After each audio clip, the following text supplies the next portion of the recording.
സൂര്യ pictures അവതരിപ്പിക്കുന്നു അവനോ അതോ അവളോ എന്ന മലയാള ചലച്ചിത്രം. സംവിധാനം ബേബി.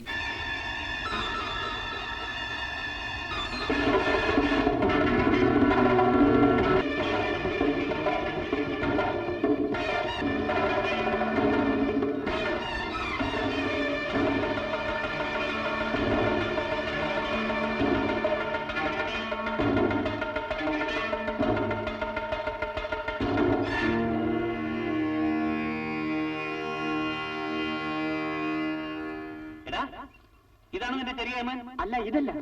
പക്ഷെ അദ്ദേഹത്തിന് ശവം ഞാനിവിടെ കിടക്കുന്നുണ്ടോ? ഓഹോ, പിന്നെ എവിടെ പോയി? അത് തന്നെയാ ഞാനും ആലോചിക്കുന്നത്.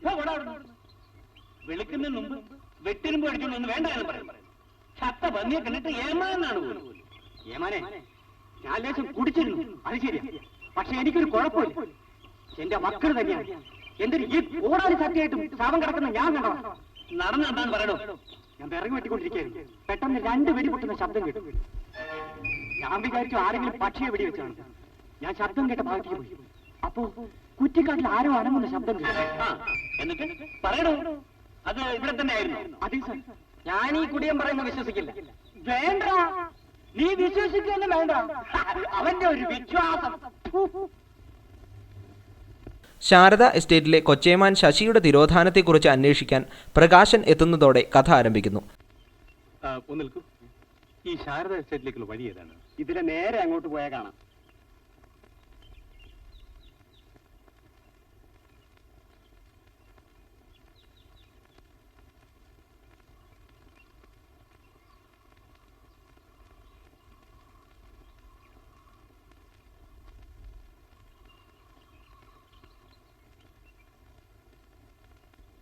നമസ്കാരം. Thank U.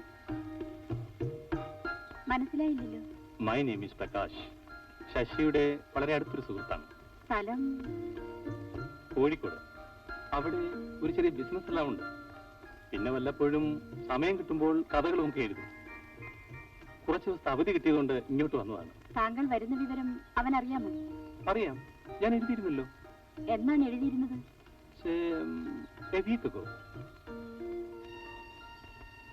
എന്നാ തിരിച്ചു വരുന്നറിയാമോ? ഇല്ല. ഏതായാലും 2-3 ദിവസം ഇവിടെ താമസിക്കൂ. അതിനുള്ളിൽ അവൻ വരും. ശശി ഉണ്ടായിരുന്നെങ്കിൽ നിങ്ങളെ കൊണ്ടുപോയി എസ്റ്റേറ്റൊക്കെ ചുറ്റി കാണിക്കുമായിരുന്നു. അത് സാരമില്ല, ഞാൻ തനിച്ചു പോയി കണ്ടുകൊള്ളാം. വേണമെങ്കിൽ വേലപ്പിന് കൂടെ അയക്കാം. വേലപ്പാ. വളരെ നല്ലത്. അടുത്ത എസ്റ്റേറ്റിന്റെ ഉടമ സുരേന്ദ്രൻ മുതലാളിയുമായി ശശിയുടെ രണ്ടാനമ്മ ശാരദയുടെ അവിഹിത ബന്ധം പ്രകാശ് മനസ്സിലാക്കുന്നു.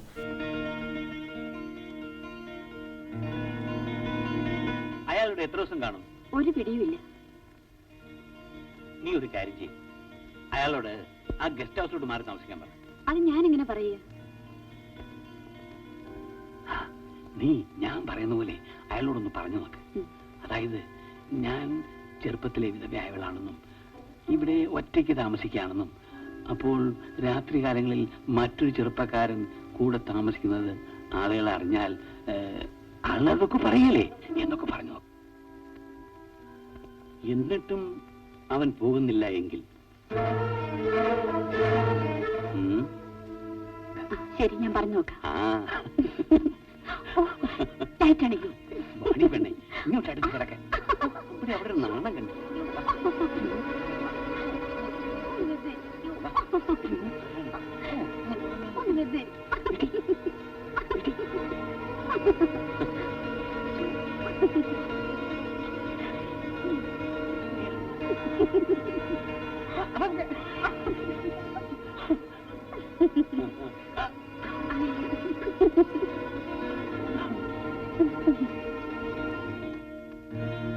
പ്രകാശൻ ഗൗരിയെ പരിചയപ്പെടുന്നു. പരിചയം പ്രണയമായി വളരുന്നു.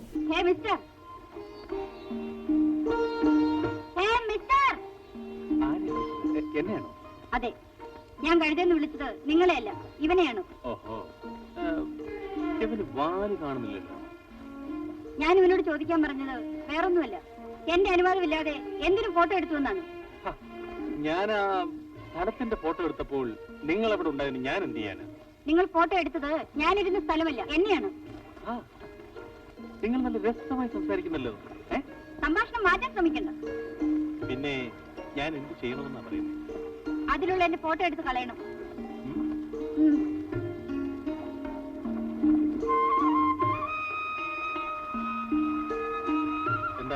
സന്തോഷമായാലും. ഇതിലെന്നത്ര സന്തോഷിക്കാൻ?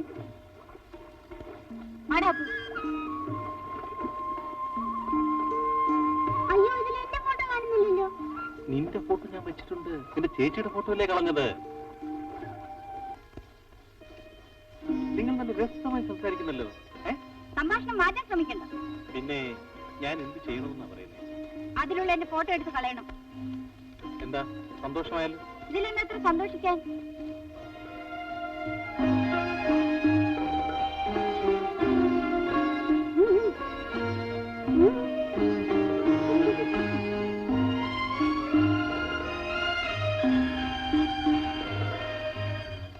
പൂട്ടിക്കിടക്കുന്ന കെട്ടിടത്തിൽ പരിശോധന നടത്തിയ പ്രകാശ് മണ്ണിൽ മൂടിക്കിടക്കുന്ന ഒരു ശരീരം കാണുന്നു.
സുരേന്ദ്രൻ മുതലാളി പ്രകാശിന്റെ വീട് പരിശോധിക്കുന്നു.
അപ്പു പ്രകാശിനോട് വെടിവെച്ച കേട്ട കാര്യം പറഞ്ഞു കേൾപ്പിക്കുന്നു. ഗൗരിയോട് ചോദിച്ച് ശശിയുടെ മരണത്തെപ്പറ്റി അറിയുന്നു.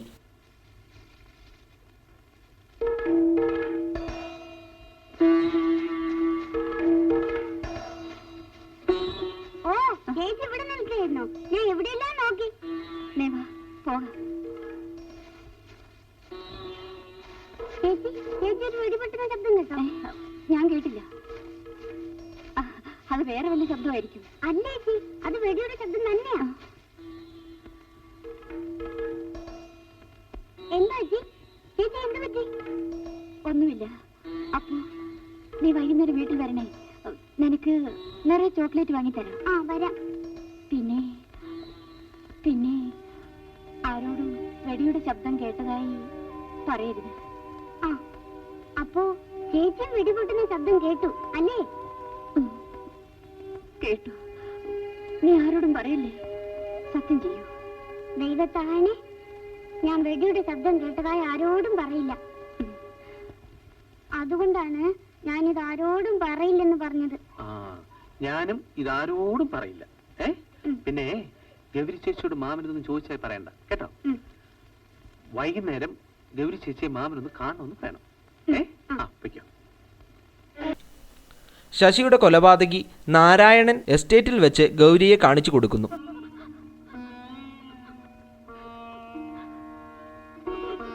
കുഞ്ഞിതുവരെ ഒന്നും കഴിച്ചില്ലല്ലോ. കരയാതെ പോയി എന്തെങ്കിലും കഴിക്കൂ.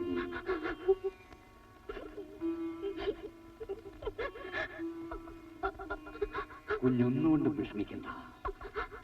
കുഞ്ഞല്ല അവനെ കൊന്നത്.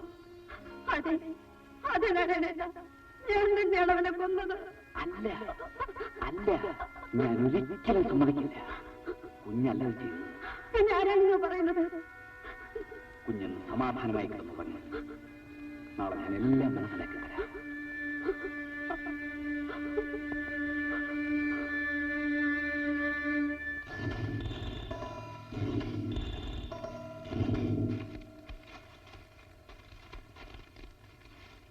വാ മോളെ.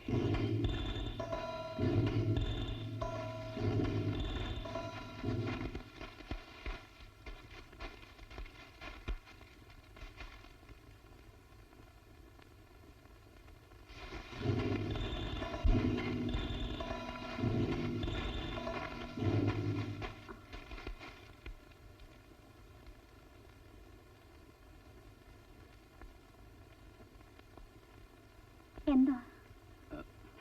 ഒന്നുമില്ല പറയും. നമ്മൾ ഇറങ്ങിയത് നല്ല നേരത്തല്ല. വാ, നമുക്ക് തിരിച്ചു പോവാം. നാരായണൻ ഗൗരിയോട് എല്ലാ രഹസ്യങ്ങളും വിവരിക്കുന്നു. എന്താണിതെല്ലാം? എനിക്കൊന്നും മനസ്സിലാവുന്നില്ല. എല്ലാം മനസ്സിലാക്കി തരാം. ശശിയെ കൊലപ്പെടുത്തിയത് നീയല്ല കുഞ്ഞെ. അന്ന് ശശി നിന്നെ ബലാത്സംഗം ചെയ്യാൻ ഒരുമ്പെട്ടപ്പോ 2 വെടി പൊട്ടുന്ന ശബ്ദം നീ കേട്ടില്ലേ?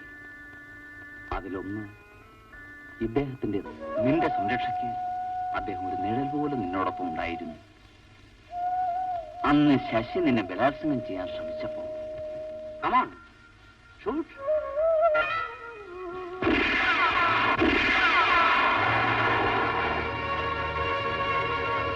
നീ പോയ ശേഷം ആ ശവശരീരം എടുത്ത് മാറ്റാൻ ശ്രമിച്ചപ്പോഴേക്കും ഒരു കാലച്ചു കേട്ടു.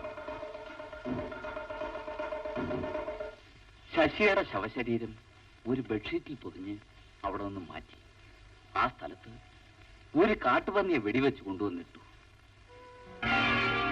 ആ ശവശരീരം ആ പൊളിഞ്ഞ വീടിനുള്ളിൽ കുഴിച്ചിട്ടു. പ്രകാശും പോലീസുകാരും ചേർന്ന് ശശിയുടെ കൊലയാളികളെ പിടികൂടുന്നു. കുതിറി ഓടിയ അയാൾ മരക്കുറ്റിയിൽ വീണ് മുറിവേൽക്കുന്നു. മകൾ ഗൗരിയുടെ അച്ഛ എന്ന വിളി കേട്ട് മരിക്കുന്നതോടെ കഥ അവസാനിക്കുന്നു.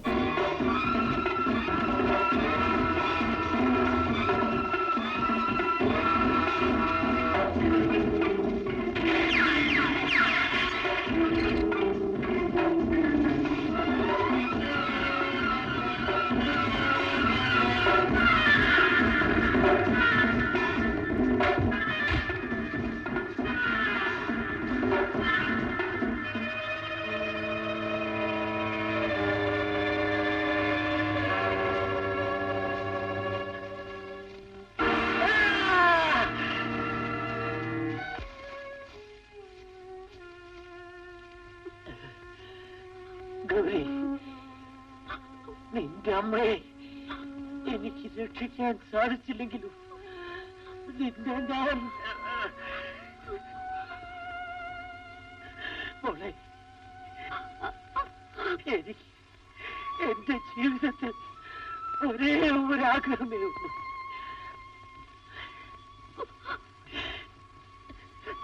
നീ എന്റെ ഒന്ന് അച്ഛായത്ത് വിളിക്കൂ.